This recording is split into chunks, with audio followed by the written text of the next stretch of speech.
안녕하세요. 남편과 아이 한 명이 있는 유부녀인 제가 시아버지와 도련님과 한 집에 살면서 일어났던 사건들에 대해 말씀드리고 싶어서요. 저와 도련님과의 관계, 그리고 저를 아껴주시고 제 편이 되어주시는 제가 좋아하는 우리 시아버지와의 사이에서 벌어진 엄청난 비밀들을 생각나는 대로 솔직히 말씀드리도록 하겠습니다. 여러분들이 저에게 욕을 하셔도 다 감사하겠습니다. 한번 들어보시고 제가 천하의 나쁜 며느리고 끼가 많은 형수인지 아니면 우리 도련님하고 시아버지가 여자를 너무 밝히는 그런 사람들인 건지 여러분들이 한번 판단해 주시고 조언을 해 주시기 바라며, 그렇다고 나쁜 여자라고 화는 내지 마시고 세상에 사람들이 많이 살고 있으니 이런 일도 있겠구나 하고 가벼운 마음으로 들어주시기 부탁드립니다. 지금부터 제 사연을 본격적으로 시작해 보도록 하겠습니다. 저는 학창시절 때부터 별로 공부에 취미가 없었고 먹고 노는 데만 관심이 많은 약간 날라리 기질이 있는 그런 사람이었습니다. 그래도 남들이 봤을 때 예쁘다고 말을 해주는 그런 20대 후반에 아주 매력적으로 생긴 여자이며 가정주부입니다. 제가 다른 건 몰라도 제 아름다운 미모는 어느 누구하고 견주어도 뒤지지 않는다고 자부하고 살아가는 중입니다. 아이가 있는 엄마지만 아이한테는 정말 최선을 다해도 스트레스 받은 건 풀 곳이 없더라고요. 그래서 한 번씩 시내를 나가거나 클럽으로 나가서 스트레스를 풀곤 하는데, 솔직히 그냥 놀고만 오려고 해도 많은 남자들이 저를 한번 꼬셔서 어떻게 해보려고? 해볼래? 하며 저에게 대시하는 남자들이 많더라고요. 이건 1급 비밀인데요. 저는 남자친구는 없지만 남편이 저를 만족시켜주지 못할 때는 클럽으로 가서 제가 마음에 드는 남자를 골라 하룻밤도 종종 즐기는 약간 바람기가 다분한 그런 여자입니다. 저보고 이상한 여자라고 생각하시겠지만 남자들만 여자들과 즐기라는 법이 있나요? 저는 그렇게 생각하지 않고 남편 모르게 얼마든지 여자도 즐길 수 있다고 생각하거든요. 남편에게 솔직하게 클럽에 가서 놀다 온다고 말을 하면 잘 놀다 와. 애는 내가 봐줄게. 스트레스도 풀어야지. 근데 마누라야 부탁하는데 하룻밤은 절대 하지 말아라. 하고 저에게 말을 해요. 근데 저는 남편 말은 절대 듣지 않고 제가 하룻밤 하고 싶으면 그날 반드시 하고 와요. 여자도 내색하지는 않지만 하고 싶을 때가 많거든요. 제 남편은 여전히 클럽에 가서 춤만 실컷 추다가 오는 줄로 알고 있어요. 친정집은 아버지께서 사업을 하셨는데 제가 중3 때 잘 되었던 사업이 아버지 친구에게 사기를 당하는 바람에 하루아침 부도가 나버려 그 뒤로 아주 어렵게 살아왔었어요. 제가 결혼하기 1년 전에 우리 아버지는 지병으로 고생을 하시다가 그만 세상을 하직하고 마셨습니다. 그러니 아버지가 돌아가시고 1년 동안은 저희 집안은 정말 어려웠어요. 그래서 저는 별 수 없이 저를 죽어라 쫓아다니던 현재의 남편과 결혼하게 되었습니다. 사실은 현재의 남편을 좋아하기보다는 시댁의 제역과 시아버지를 보고 결혼한 게 더 맞는 말인 것 같아요. 아버님은 볼 때마다 말씀해 주시니 제가 사랑받고 있다는 게 느껴져요. 아버님, 제가 항상 아버님 편이라는 거 아시죠? 사랑해요. 우리 아버님. 하고 말씀드립니다. 잔소리도 안 하시고 제가 잘못할 때도 항상 제 옆에서 제 탓 아니라고 위로해 주시는 우리 아버님이야말로 듬직한 남자 중에 남자이신 것 같았어요. 워낙 사람이 따뜻하신 분이셔서인지 제 몸을 만져도 기분 나쁘지 않았거든요. 시아버지는 50대 후반인데 솔직히 제 남편보다 훨씬 잘생겼고 체력도 좋으시고 운동을 많이 하셔서 힘이 장사시더라고요. 어느 날 시아버지와 둘이 있을 때 저는 시아버지의 힘을 테스트해 보고 싶었어요. 저는 당돌하게 아버님이 그렇게 힘이 좋으시다면서요? 그 힘 한번 써보실래요? 하고 말씀드렸더니 시아버지는 약간 놀란 표정으로 힘 좋지. 내가 힘이 젊은 사람 보지 않게 좋긴 하다만 지금 어디에 힘을 쓰라는 말이냐? 여기서? 하고 당황해하시며 물어보시더라고요. 그냥 아무 생각 없이 힘이 얼마나 센지 확인하고 싶었던 것뿐인데 이상한 생각을 하면서 당황해하시는 시아버지를 보니 너무 귀여워서 저도 모르게 양쪽 볼을 손으로 쓰다듬어 줄 뻔했습니다. 아버님, 이상한 생각하지 마세요. 그건 아니니까 착각하지 마시고요. 우리 아버님 은근 귀여우시다니까. 아버님, 한번 엎드려 보세요. 이렇게, 이렇게, 손을 이렇게 하시고, 딱 이렇게 가만히 계셔 보세요. 하며 자세를 잡아드렸습니다. 시아버지는 시아비를 엎드려 뽀짝을 시키는 며느리는 세상에 없을 거라고 궁심되셨지만 몸은 그 자세를 해주셨어요. 시아버지의 탄탄하고 넓은 등에 얇은 원피스밖에 안 입은 저는 양 발을 벌리고 시아버지 등에 앉았습니다. 그러면서 시아버지에게 푸시업을 20번만 해보라고 말씀을 드렸고 시아버지는 그 정도는 누워서 떡 먹기라고 하시며 저를 등에 태우고 푸시업 20개를 빠른 속도로 하시는 겁니다. 정말 시아버지의 힘은 대단했어요. 상상 그 이상이어서인지 놀람의 연속이었거든요. 그렇게 놀래는 동안 푸시업 20번은 순식간에 지나갔고 저는 정신을 차리고 내려오려고 했더니 갑자기 시아버지는 팔다리에 힘이 풀려 그 자리에 그대로 누워버리시고 말았습니다. 저 역시 시아버지 등 위에 엎드려버리는 자세가 되고 말았어요. 정말 그 자세가 묘한 자세였고 기분도 이상했습니다. 누가 봤으면 오해하기 딱 좋은 자세였어요. 그때 시아버지는 몸을 재빨리 돌리시더니 저를 안아버리시는 겁니다. 제가 생각지도 못한 이상한 자세가 되어버렸어요. 아버님, 이거 뭐죠? 저는 아버님 힘만 구경하고 싶었는데 이건 안 해주셔도 될 것 같아요. 하고 말씀드렸고 시아버지는 제 머리를 한번 쓱 만져주시고는 우리 며느리가 장난치는 걸 좋아하는지 몰랐다며 같이 장난치고 노니 재미있다라고 하시며 제 볼을 살짝 꼬집으셨습니다. 분위기가 묘했지만 시아버지의 당당스러운 말에 저도 모르게 긴장이 풀리더라고요. 깜짝이야. 놀랬잖아요. 아버님, 남편보다 힘이 좋으시네요. 남편은 며칠 전에 아버님한테 해달라는 거 그대로 했는데 한 겨도 못하는 거 있죠. 진짜 아버님 남자 중에 남자 상남자 최고이신 것 같아요. 하고 말을 하니 시아버지는 나중에 또 힘을 쓸 수 있는 날이 왔으면 좋겠다는 의미심장한 말씀을 하시더라고요. 이렇게 시아버지와 저는 대화도 많이 하면서 친구처럼 장난도 잘 치고 집안일도 저에게 대부분 상의를 하는 저를 100% 믿으시는 관계로 발전해 나갔어요. 적당한 선을 넘지 않고 잘 유지하고 있습니다. 시아버지는 시댁의 모든 경제권을 다 쥐고 계셨는데 부동산과 주식이 많으신 알부자십니다.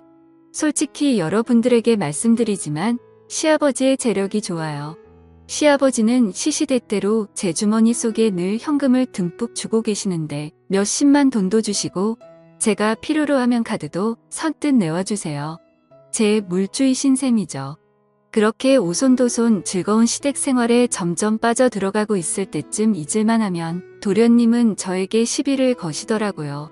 그날 저녁 도련님과 남편 그리고 시아버지와 식사를 하는데 도련님이 저에게 농담을 하는 겁니다.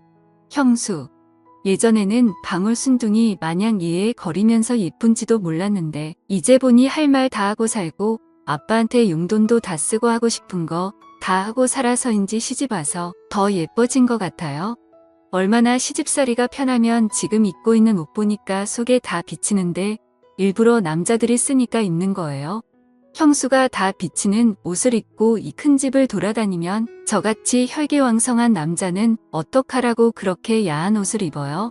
그거 장옷 아니에요? 에이, 보기 좀 그렇다. 형은 형수가 저렇게 입고 다니면 좀 말리지? 하는 겁니다.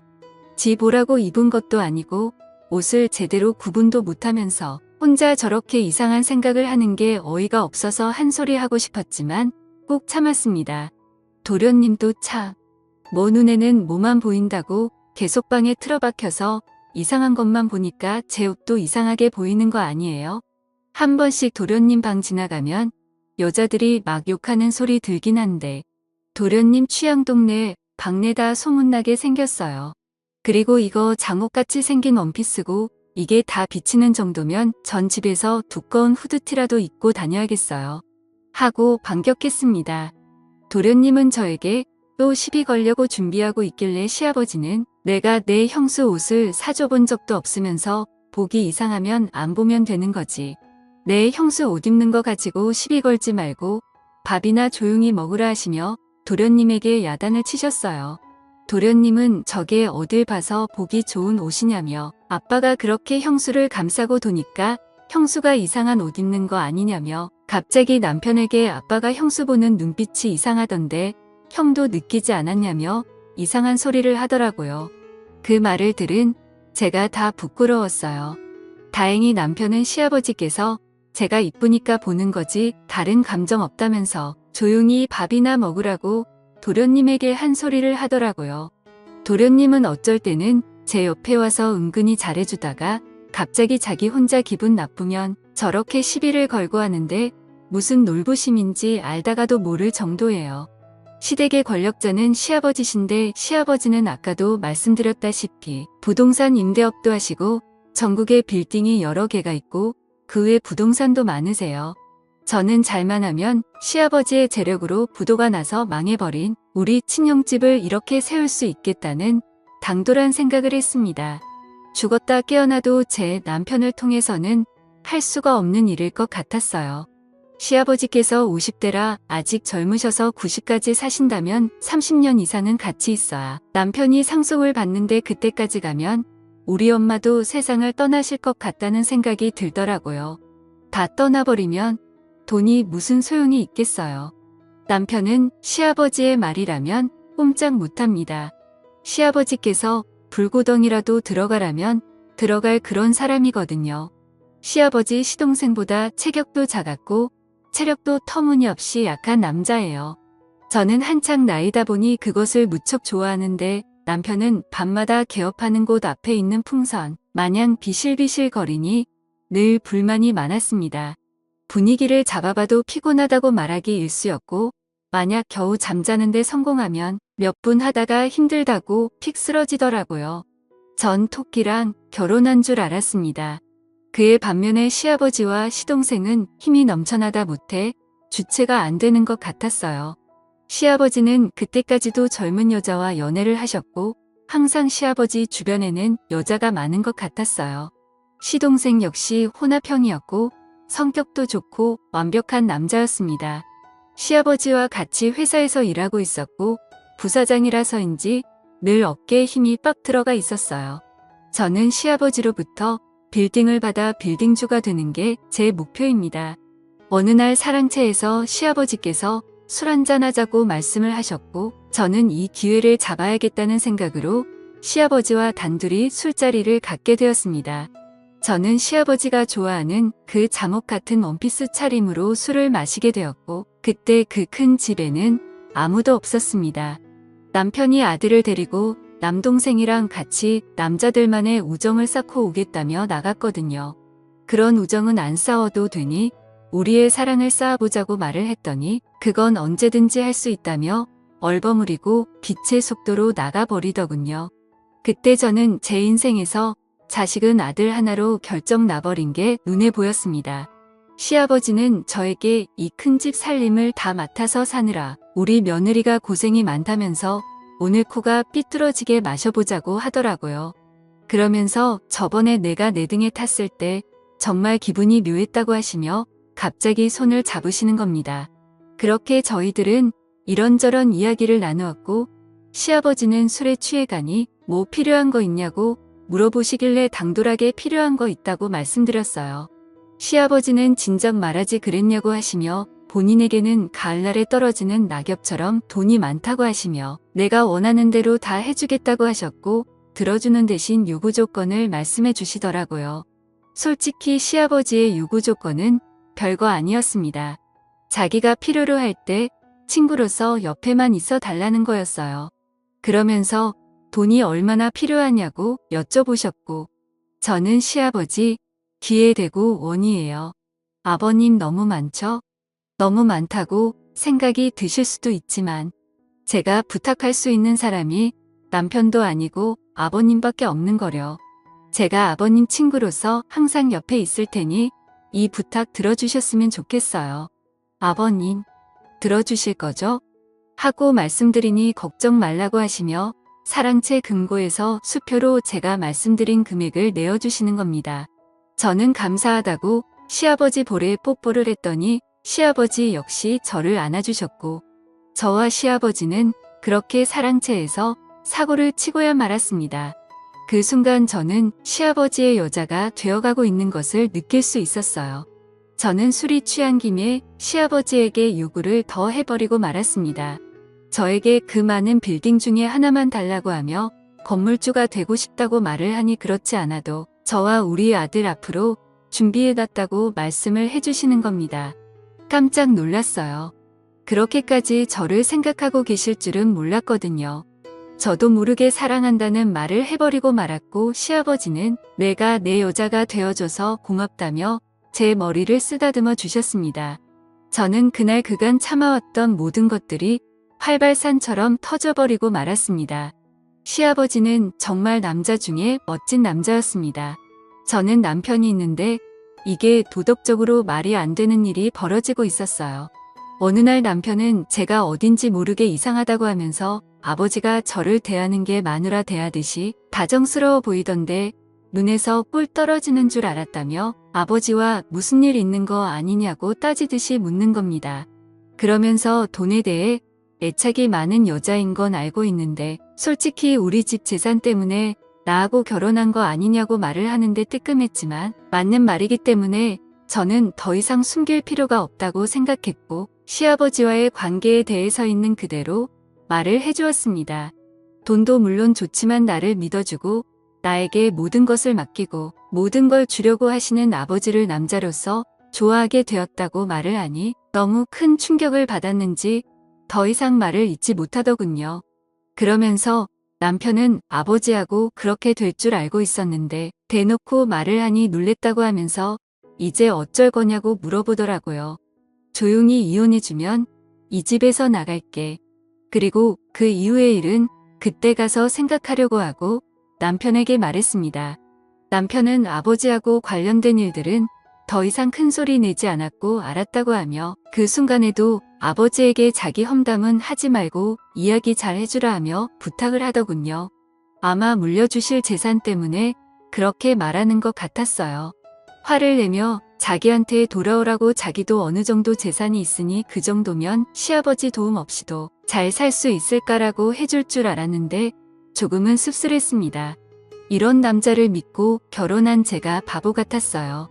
그 일이 있은 후 어느 날 도련님은 저에게 오더니 제 귀에 대고 형수 아버지하고 사고쳤다며 나랑도 사고쳐볼까? 하며 저를 갑자기 건드렸습니다. 시동생은 완벽한 남자인데 은근히 나쁜 남자 기질이 있는 것 같았어요. 오늘 저녁에 아버지는 모임이 있다고 나갔고 형은 아까 애기 데리고 캠핑장 갔으니 같이 술 한잔하자고 하더라고요. 낱말은 새가 듣고 반말은 쥐가 듣는다는 속담이 있는데 도련님까지 이 일을 알아버렸으니 정말 머리가 아파왔고 너무 복잡해지기 시작했습니다. 저는 별 수 없이 도련님의 협박에 그럼 같이 오늘 한 잔 마셔보자고 말을 했습니다. 저녁이 되어 술자리를 하게 되었고 술에 취해가니 도련님은 저에게 고백을 하더군요. 처음 저를 봤을 때 너무 좋아서 사랑 고백하고 싶었고 계속 그 기회를 엿봤는데 놓쳤다면서 오늘이 그 기회라고 하는 겁니다. 그러면서 지금까지 살아오면서 형수처럼 지적이고 이쁜 여자는 한 번도 본 적이 없다고 매일매일 제 생각이 난다고 하더라고요. 저는 그 사랑을 받아줄 수가 없다고 말을 해야 했어요. 시아버지를 사랑하는데 도련님을 사랑한다는 게 말이나 되는 일인가요? 게다가 매번 저에게 트집을 잡고 욕만 해대고 시비 거는데 도대체 어느 부분에서 사랑의 감정이 싹 튈 수 있는지 저는 도련님에게 감사하고 고마운데 그 고백 받아줄 수가 없다고 말을 하니 도련님은 벌컥 화를 내는 겁니다. 아버지 사랑을 받아주고 젊은 나의 사랑을 무시하냐면서 자기가 돈이 없어서 그러는 거 아니냐며 막무가내로 제 손을 잡고 자기 품으로 확 끌어당기더라고요. 자기 사랑을 안 받아주면 시아버지와 저의 관계에 대해 저희 집 식구들이랑 친척들 모두에게 다 소문낼 거라고 했습니다. 저는 이 상황이 너무나 어이없었고 어떻게 수습해야 할지 답이 안 나왔어요. 친정엄마와 가족들이 이런 상황을 알면 얼마나 기가 막혀야 할까요? 정말 끔찍했습니다. 저는 별수 없이 도련님에게 그럼 그 사랑을 받아줄 테니 비밀을 철저히 지켜달라고 했습니다. 돈 때문에 어쩌다 이런 상황까지 와버린 건지 너무 창피했습니다. 저는 자포자기 심정으로 도련님이 원하는 대로 하겠다고 말을 했고 도련님께 모든 걸 맡겨버리고 말았습니다. 이걸 시아버지께서 아시면 어쩌지 하고 걱정하고 있었는데 도련님은 아버지에게는 무덤까지 갖고 갈 테니 걱정 말라고 했습니다. 저는 도련님에게 절대 오늘 있었던 일 가지고 협박하지 말라고 말을 하며 협박하게 되면 저도 못 참고 시아버지에게 말을 할 거라고 하니 역시나 도련님은 시아버지를 무서워했습니다. 시아버지에게 말하면 재산도 못 물려받고 혼나기만 하는 게 아니라 쫓겨날 거라며 저에게 말하지 말라고 사정을 하더라고요. 저는 제가 원하는 걸 얻기 위해 시아버지를 사랑하게 되었지만 솔직히 제 자신도 이 엄청난 현실에 너무나 걱정이 됩니다. 이렇게 살아가도 되는 걸까요? 이혼 준비 중이고 시아버지와 도련님, 저 이렇게 세 사람의 관계는 여전히 진행 중입니다. 저를 욕하셔도 달게 받겠습니다. 제 사연을 들어주셔서 감사합니다.